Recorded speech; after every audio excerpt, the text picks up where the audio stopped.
اللہ نے جو ہمیں اتنی بڑی نعمت عطا کی ہے نماز کی شکل میں، یہ کیا ہے؟ کسی نے ایت اللہ جوادی عاملی سے پوچھا کہ بتائیے یہ ابو علی سینا سنی تھے یا شیعہ تھے؟ تو وہ ناراض ہوئے کہ تم مجھ سے اس شخص کے مذہب کے بارے میں پوچھتے ہو کہ جس کا استاد اس کائنات میں صرف نماز تھی؟ آپ جانتے ہیں ابو علی سینا کو، جن کے بارے میں امام خمینی کہتے ہیں کہ ائمہ اور انبیاء کے بعد کوئی بھی انسان علم میں ابو علی سینا کا ہم پلہ نہیں ہے، جس نے اپنے بچپنے میں مختلف علوم پر احاطہ کر لیا۔ 3-4 دن استاد سے پڑھا، استاد آئے پڑھانے کے لیے، اور انہوں نے جو سوال پوچھا تو استاد پھر پہلے تو ان کو پیٹتا ہوا پھر روتا ہوا چلا گیا کہ شاگرد تو استاد سے آگے نکل گیا، چونکہ ابو علی سینا نے یہ سوال پوچھا کہ بتائیے استاد، تخلیق کائنات سے پہلے کار خداوندی کیا تھا؟ کائنات کو خلق کرنے سے پہلے خدا کیا کرتا تھا؟ استاد نے کہا کہ مجھے حق نہیں ہے کہ میں آپ کو پڑھاؤں۔ یہ سوال استاد ہو کہ آج تک میرے ذہن میں نہیں آیا تو ایک بچے کے ذہن میں کیسے آ گئے؟ 3-4 دن پڑھا تھا بس۔ ابو علی سینا نماز پڑھتے تھے۔ یہ نماز کیا ہے؟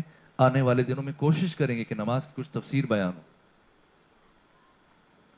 عروس حضرت قرآن نقاب انگاہ براندازد کہ دار الملک انسان را مجرد بیند از غوغا۔ آئیے سوچتے ہیں، دیکھیے میں یہ چیزیں نہیں سوچ کے آیا تھا، میں نے کچھ اور لکھ کے لایا آپ کے لیے، وہ بیان کرنا تھا۔ اس شعر کی بھی وضاحت کرنی تھی مرحوم اقبال کا، وہ وہیں رک گیا، وقت ختم ہو رہا ہے۔ ایک حدیث پڑھتا ہوں رسول اسلام کی۔ حضرت فرماتے ہیں کہ جس گھر میں کتا ہو وہاں فرشتے نہیں آتے۔ سنی یہ حدیث آپ نے؟ کیا خیال ہے، کیا یہ فرشتے ڈرتے ہیں کتے سے؟ پھر کیوں نہیں آتے؟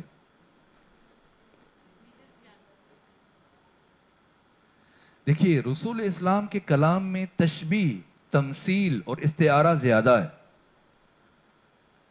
رسول اسلام چونکہ عرب، دیکھیے آج جتنے پرائمری سکول ہیں، ہائی سکول ہیں، کالجز ہیں، یونیورسٹیاں ہیں، ذرا چلے جائیں آج سے 1400 سال پہلے حجاز میں وحشی درندے جنہیں اب آ کے آہستہ آہستہ پیغمبر نے سکھانا، کیوں انبیاء سے پہلے بکریاں چروائی گئیں؟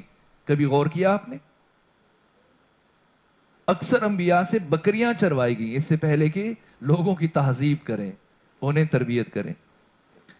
یہ کہ بکریاں اور بھیڑیں اگر آپ رکھی ہو، تجربہ ہو، تو یہ مشکل کام ہے ان کو چرانا، تو تھوڑا سا عادی بنانے کے لیے کہ اب اس سے ایسا ہی کام آپ کو کرنا پڑے گا۔ عرب کے ان بدوؤں کو سکھانے کے لیے، ان کی تہذیب اور تربیت کے لیے ضروری تھا۔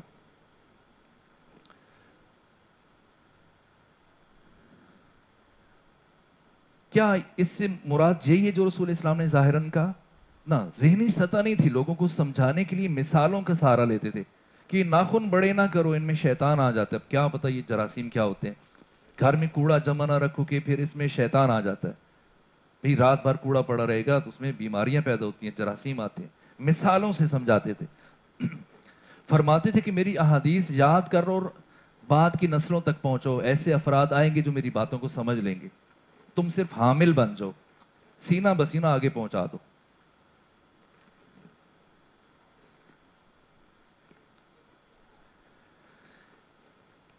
اگر اس حدیث کا یہی مطلب ہو کہ جس گھر میں کتے ہوں وہاں فرشتے نہیں آتے، تو اگر کسی کو موت سے بہت ڈر لگتا ہو تو ضرورت کی ساری چیزیں گھر میں منگوا کے رکھ لے اور ایک کتا بھی رکھ لے۔ اسرائیل بھی تو فرشتے ہیں، آئیں گے نہیں آئیں گے تو جو جی چاہے جتنا جی چاہے زندگی گزاریں؟ نہ، رسول یہ نہیں فرما رہے، تشبیہ ہے۔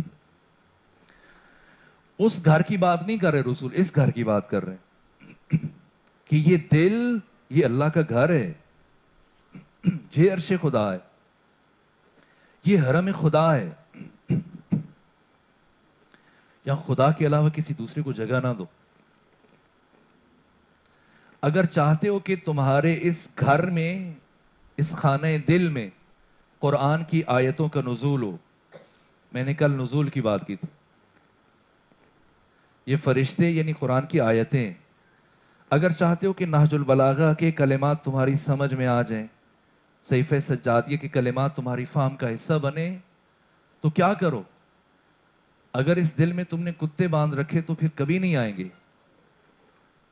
پہلے غیبت کا کتا کھول دو، جھوٹ کا کتا، حرام خوری کی، یہ سارے سگ کھولو گے، جیسے ہی دل پاک ہوگا فوراً سے ان فرشتوں کا نزول ہوگا. پھر آپ بھی کربلائی کاظم کی طرح سے قرآن بول سکتے ہیں. ہم دور ہیں. اس شعر کا معنی کر دیتے ہیں چونکہ لکھ دیا تھا.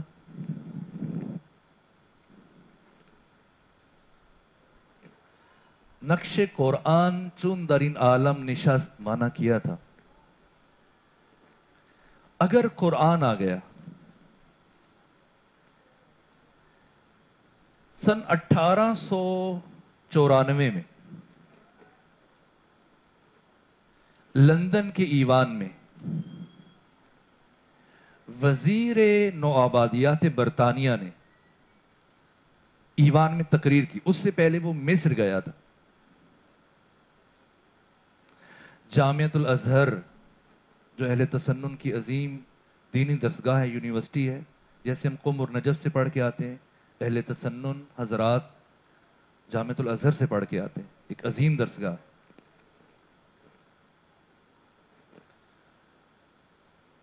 یہ وزیر نوآبادیات برطانیہ وہاں دورے پہ گئے اور لائبریری میں جب یہ بکس دیکھ رہے تھے تو انہی میں سے ان کا قرآن کہاں ہے، قرآن دکھاؤ. ان کا یہ انگلش ترجمے والا قرآن ہے. دکھایا تو جو انہوں نے کھولا تو جو آیت نکلی وہ یہ تھی، ان ھذا القرآن یہدی للتی ہی اقوم. پڑھا جیسے ہی اس وزیر نے یہ آیت پڑھی گھبرا کہ قرآن ہاتھ سے چھوٹ گیا. کہا یہ تو بولتا ہے، یہ تو بات کرتا ہے. ان ھذا القرآن یہدی للتی ہی اقوم. گھبرایا، واپس پہنچا برطانیہ، تقریر کی. آن دی ریکارڈ یہ باتیں لکھی ہوئی ہیں، تحریر خود انگریز رائٹرز نے ان لکھی ہیں اپنی کتابوں میں باتیں. آ کے لندن کے ایوان میں تقریر کی اور اپنی تقریر کے دوران اس نے قرآن کے نسخے کو ہاتھ میں اٹھایا اور کہا کہ اگر تم مسلم اقوام کو اپنا غلام بنانا چاہتے ہو تو نہیں بنا سکتے، کبھی نہیں بنا سکتے، مگر تب کہ جب ان کے سینوں سے اس قرآن کی عقیدت کو چھین لینے میں کامیاب ہو جاؤ اور انہیں اس کتاب پر عمل کرنے سے باز رکھنے میں کامیاب ہو جاؤ.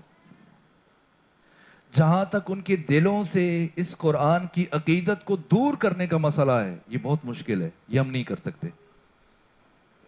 لیکن جہاں تک انہیں اس کتاب پر عمل کرنے سے باز رکھنے کا مسئلہ ہے اس کے لیے ہم کوشش کر رہے ہیں اور ہم ضرور کامیاب ہو جائیں گے.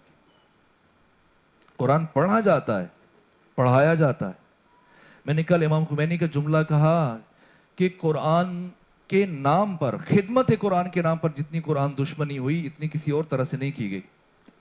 آج قرآن دشمن افراد ہزاروں لاکھوں کی تعداد میں قرآن چھپواتے ہیں، حاجیوں کو تقسیم کرتے ہیں، لے جاؤ. لیکن خود قرآن کی تعلیمات کے راستے میں سب سے بڑی رکاوٹ بنے ہوئے.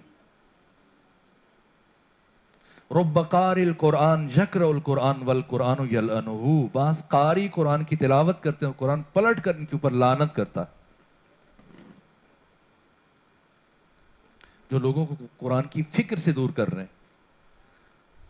جیسے امام زمانہ سے متعلق منفی تعارف دیا جاتا ہے، ایسے قرآن دیکھ لیجیے. داعش اور یہ جنونی اسلام اور قرآن کو بدنام کرنے کے لیے پیچھے قرآن کی آیتیں لکھتے ہیں، پھر گلے کاٹتے ہیں، پھر ویڈیوز بنا کے دنیا کو دکھاتے ہیں. یہ کیا ہے؟ یہ قرآن دشمنی ہے. ہمارے ہاں پیروں کے لیے رہ گیا یہ دم ڈالنے والے، جن نکالنے کے لیے قرآن پڑھتے ہیں. کیا ضرورت ہے پیر صاحب کو قرآن پڑھنے کی؟ جب بیڑا بھی آپ کھاتے ہیں، نسوار بھی ڈالتے ہیں، سگریٹ بھی پیتے ہیں، سب کچھ کرتے ہیں تو ایک پھونک مارنے کافی ہے، جن کی نسلیں بھاگ جائیں گی. قرآن پڑھنا ضروری ہے. قرآن ان کاموں کے لیے نہیں آیا. نقش قرآن چون در این عالم نشست، نقشہ یہ پاپوکاہن را شکست، جو بات ہارٹنگٹن نے کہی ہے اس صدی میں، امریکہ کے اس فلسفی نے کہی اور نیو ورلڈ آرڈر کا نظریہ پیش کیا کہ پچھلی صدی انگریزوں کی تھی، حالیہ صدی امریکہ کی، یہ ہارٹنگٹن نے کہا، اور آئندہ صدی اسلام کی ہے۔ اگر چاہتے ہو کہ آئندہ بھی اقوام عالم کا مستقبل تمہارے ہاتھوں میں رہے تو ضرور یہ کہ انہیں قرآن سے دور رکھو، پڑھتے رہیں، تلاوت کرتے رہیں، لیکن فکر نہ کرنے پائے، ہدن کا سفر شروع نہ ہو۔ فاش گویم انچ در دل مزمر است، جو بات دل میں چھپا رکھی تھی آج کہنے لگا ہوں، ان کتابی نیست۔ کیا ہے قرآن؟ یوگوسلاویا کی ایک عیسائی خاتون جو بحری جہاز کے ذریعے سے جا رہی تھی مصر سے نیو یارک، کمیونزم سے بغاوت کی تھی اس نے اور حکومت کے خلاف تھی، رائٹر تھی، بہت ساری کتابیں لکھی۔ سید قطب اپنی تفسیر میں یہ بات لکھتے ہیں، کہا کہ ہم بحری جہاز میں سفر کر رہے تھے اور ایک عیسائی مبلغ اپنے دین کی تبلیغ کر رہا تھا، انجیل اٹھائی ہوئی تھی اور لوگوں کو جا کے دعوت دے رہا تھا، یہاں تک کہ اس نے ہم 6 مسلمان تھے، ہمیں آ کے دعوت دی عیسائی بننے کی۔ مجھے بہت دکھ ہوا، جمعرات کا دن تھا، میں نے ارادہ کیا کہ کل جمعہ ہے اور کل ہم جہاز کے کیپٹن سے اجازت لیں گے اور نماز جمعہ جہاز کے اندر پڑھیں گے۔ وہ جاپانی تھا جہاز کا کیپٹن، اس سے ہم نے بات کی تو اس نے اجازت دے دی، ہم 6 افراد تھے۔ اور روز جمعہ جب ہم نماز پڑھنے کے لیے کھڑے ہوئے، میں نے خطبہ دیا، پھر نماز پڑھی، تو باقی تمام بحری جہاز کے جو افراد تھے وہ سائڈوں پہ کھڑے ہو کے ہمیں دیکھ رہے تھے کہ جھک رہے ہیں، اٹھ رہے ہیں، پڑھ رہے ہیں، کیا کر رہے ہیں۔ انہی میں سے یوگوسلاویا کی خاتون تھی۔ جب میں نماز سے فارغ ہوا تو وہ چلتے ہوئے میرے پاس آئی، اس کی آنکھوں میں آنسو تھے۔ کہ بتائیں یہ ابھی آپ کیا پڑھ رہے تھے اس وقت جب آپ کھڑے تھے، اور اس دوران میں یہ کیا پڑھ رہے تھے آپ؟ میں نے پوچھا کیوں، کیا؟ کہا میں آپ کی زبان نہیں جانتی، لیکن اس کے باوجود اس جو عمل کر رہے تھے آپ، اس دوران میں کچھ کلمات آپ ایسے پڑھتے تھے جن میں مجھے بہت گہرائی اور ایک عجیب اثر نظر آتا تھا۔ دیکھیے روح پاک ہو تو پھر یہ کفر اور اسلام، دیکھیے میں عدل الہی شہید مطہری کی کتاب ایک جملہ آپ کو عرض کر رہا ہوں، کون کافر ہے اور کون مسلمان ہے۔ شہید مطہری فرماتے ہیں کہ کفر اور اسلام کا تعلق کلمے سے نہیں ہے۔ بہت سارے لوگ کلمہ پڑھ کے کافر ہیں اور بہت سارے لوگ کلمہ نہ پڑھ کے مسلمان ہیں۔ کفر اور اسلام کا تعلق اقرار حقیقت اور انکار حقیقت سے۔ اگر ایک غیر مسلم شخص اس نیت سے اپنی تحقیق کا آغاز کرے کہ مجھے جو بھی حق لگے گا، بے شک وہ میرے خلاف ہو، میرے آبائی عقائد کے خلاف ہو، جہاں میری عقل نے مجھے پہنچایا میں بغیر کسی تعصب کے اسے قبول کروں گا، اس دوران میں اگر اس کی موت آ جاتی ہے، یہ مسلمان مرا ہے، یہ جنتی ہے۔ ایک مسلمان ہے، کلمہ پڑھا ہوا ہے، لیکن حقیقتوں کا انکار کرتا ہے، منکر ہے، یہ نام کی حد تک اسلام ہے۔ اسی لیے اقبال نے کہا گر تمی خواہی مسلمان زیستن، نیست ممکن جز بقرآن زیستن۔ اقبال کہتے ہیں کہ میں اسلام کو تلاش کرنے کے لیے گیا کہ کہاں ہے، تو مجھے یورپ میں نظر آیا، اور مسلمانوں کو ڈھونڈنے نکلا تو مجھے ایشیا میں نظر آیا۔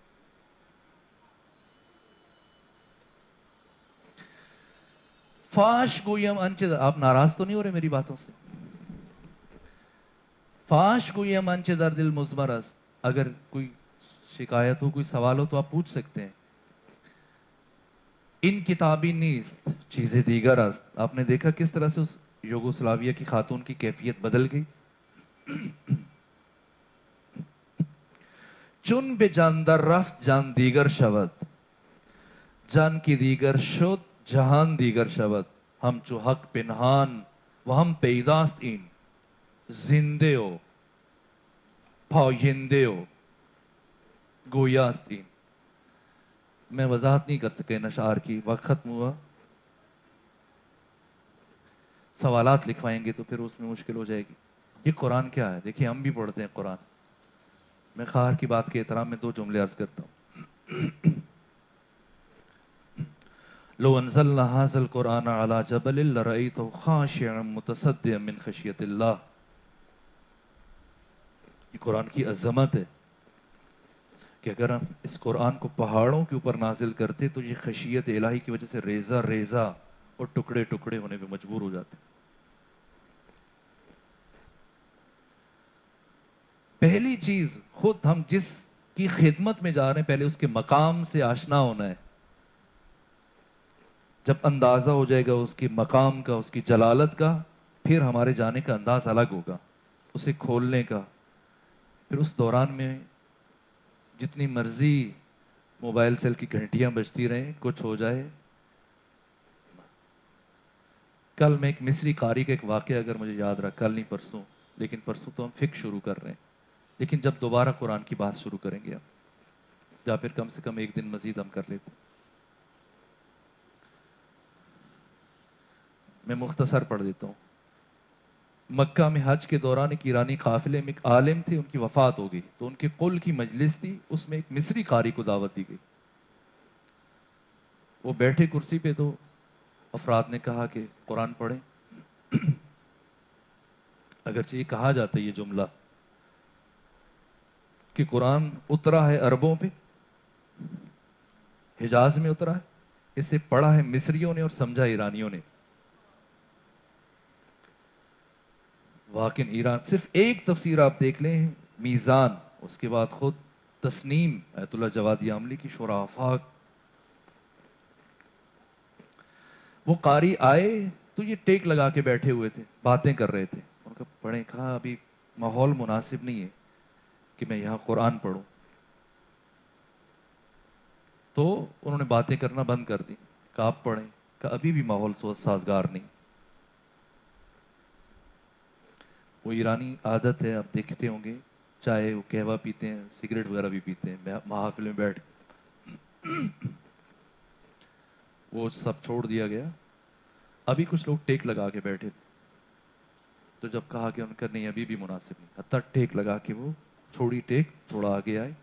کہ آپ پڑھیں تو انہوں نے صرف ایک آیت پڑھی، اذا قرئ القرآن فاستمعوا له وانصتوا. ادب. پہلے ہم سمجھیں، وہ جو میں نے جہان بینی کی بات کی تھی کہ ہم کس کی قرآن کیا ہے. پہاڑوں پہ نازل ہو، ہم سمجھتے ہیں شاید نہ.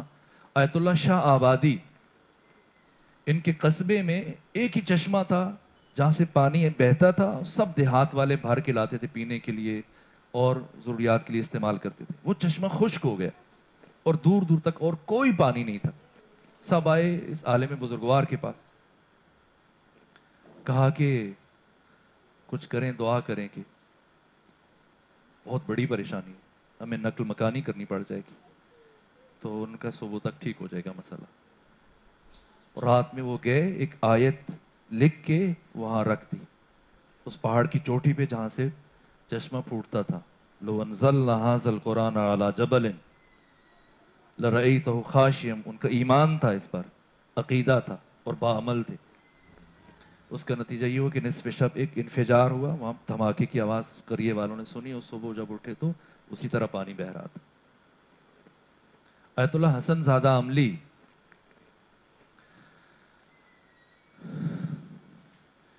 میں ایک شہید کا بچہ، اس کی ماں تھی، بس اس کا ایک بچہ تھا 13-14 سال کا، اس کی ڈیتھ ہوئی. تو جب بچے کا جنازہ اٹھنے لگا، چونکہ یہ ہمسائے تھے آیت اللہ حسن زادہ عملی، تو شریک ہوئے تشییع جنازہ میں. جب گئے تو اس کی ماں کی کیفیت بہت عجیب تھی، نڈھال تھی، بار بار بے ہوش ہو رہی تھی. جب انہیں پتہ چلا آغا حسن زادہ کو، انہیں خدشہ ہوا کہیں صدمے سے مر نہ جائے یا ایسے کوئی بڑا نقصان نہ پہنچے. نہیں معلوم کیا خیال آیا اور انہوں نے کہا کہ جنازہ زمین پہ رکھو. جب جنازہ رکھا گیا تو انہوں نے اس مردہ بچے کے سینے پہ ہاتھ رکھا اور سورہ فاتحہ کی تلاوت کی اور وہ اٹھ کے بیٹھ گیا. یہ آن دی ریکارڈ بات ہے. آپ کے شاگردان موجود تھے وہاں پہ، باقی افراد سب نے حیرت کی کہ یہ کیا ہوا. کسی کو جرت نہ ہوئی کہ بات کرے. آپ کے شاگرد ایک آگے بڑھے، کہا آغا یہ کیسے ہوا؟ تو کچھ بھی نہیں ہوا.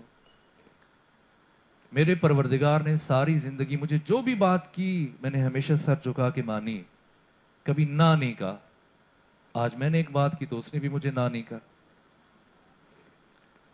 سو تقوی شرط ہے قرآن کے قریب جانے کے لیے، دل کی طہارت شرط. پھر اسی دل پر آیات قرآن کا نزول ہوگا. وقت ختم ہوا، میں سوالات پڑھ دیتا ہوں اور جو سوچ کے آیا تھا وہ وہی نہیں لکھی. سوال رہنے دیں، 5 منٹ اوپر ہو گئے، لکھوا دیں یا رہنے دیں آج؟ کل سنڈے. کون سی سورہ کو سورہ آداب یا سورہ اخلاق کہا جاتا ہے؟ سورہ حجرات. جو باخبر ہیں ان کو خبر کس لیے کریں، جو پہلے سے جانتے ہیں انہیں کیوں سوال بتائیں. وہ کون سی سورہ ہے کہ اگر اس کے نام کو، یہ میں بچوں کے لیے کچھ سوالات ایسے ہوتے ہیں کہ ان میں شوق پیدا ہو، کم سے کم آپ مائیں ہیں آپ میں سے جو اپنے بچوں کو قرآن کی طرف رغبت دلانے کے لیے. اس لیے وہ کون سی سورہ ہے کہ جس کا نام اگر آپ برعکس پڑھیں تو ایک پرندے کا نام بنتا ہے؟ سورہ روم. مور بن جاتا ہے نا، صرف بچوں کی دلچسپی کے لیے، ورنہ ان میں کوئی ایسا علمی فائدہ نہیں ہے. کچھ سوالات ہیں ان میں علمی فائدہ بھی ہے. وہ کون سی سورہ ہے کہ جس کے نام کو اگر آپ برعکس پڑھیں تو واجبات نماز میں سے ایک واجب کا نام بنتا ہے؟ سورہ 3 نیت. 3 1 2 3. وہ کون سا سورہ ہے کہ اگر اس کے نام کو آپ برعکس پڑھیں تو ایک واجب نماز کا نام بنتا ہے؟ واجبات نماز 11 ہیں، ان میں سے ایک واجب. 3 کو اگر آپ الٹا کے پڑھیں گے تو نیت بن جائے گا. وہ کون سی سورہ ہے جس کی ہر آیت سین پر ختم ہوتی ہے؟ سین پر، حرف سین. ناز سب کو پتا ہے، بچوں کے لیے. وہ کون سی سورہ ہے جس کی ہر آیت رے پہ ختم ہوتی ہے؟ کوثر. سورہ کوثر.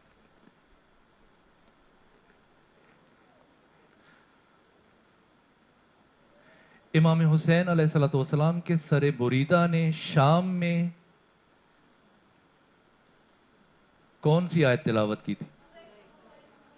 سورہ کہف کی آیت نمبر 9. امام حسین علیہ الصلوۃ والسلام کے سر بریدہ نے، کٹے ہوئے سر نے، شام میں کس آیت کی تلاوت فرمائی تھی؟ سورہ کہف آیت 9. کل جو آیت میں پڑھ رہا تھا کہ 4 علماء کرام نے پڑھی تھی، وَاعْتَصِمُوا بِحَبْلِ اللَّهِ جَمِيعًا وَلَا تَفَرَّقُوا. اس آیت کا ایڈریس کیا ہے؟ سورہ آل عمران آیت نمبر 103. وَاعْتَصِمُوا بِحَبْلِ اللَّهِ. یہ حبل اللہ، اللہ کی رسی کو، یہ حبل اللہ ویسے کیا ہے آپ کے خیال میں؟ یہ مولا متقیان فرماتی کہ انا حبل اللہ المتین، میں حبل اللہ ہوں. یعنی ذات علی رمز وحدت ہے، اگر امت علی پہ اکٹھی ہو جائے تو اختلاف ختم ہو جائے گا. سورہ آل عمران آیت نمبر 103. وضو کا طریقہ قرآن میں کس مقام پہ بیان کیا گیا؟ سورہ مائدہ آیت 6. آیت مباہلہ کا محل وقوع بیان کیجیے. آیت مباہلہ محل وقوع کس جگہ پہ قرآن میں؟ آل عمران آیت نمبر 61. سورہ آل عمران آیت نمبر 61. اور کس آیت کی آپ کو ریٹرن بھی مل جائیں گے. مجھ سے کہا گیا تھا کہ ایک برادر ہیں وہ لکھ کے آپ کو سارے درس کا خلاصہ بھی اور سوالات بھی، اس لیے میں نے خود پھر یہ کام نہیں کیا. کس آیت کو آخر سے بھی پڑھا جائے تو وہی آیت بنتی ہے. سورہ مدثر کی آیت ہے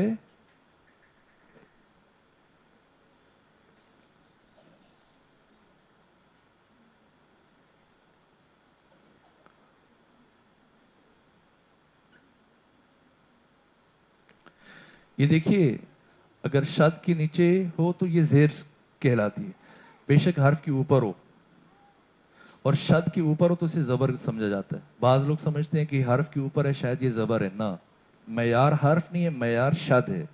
ربکا فکبر،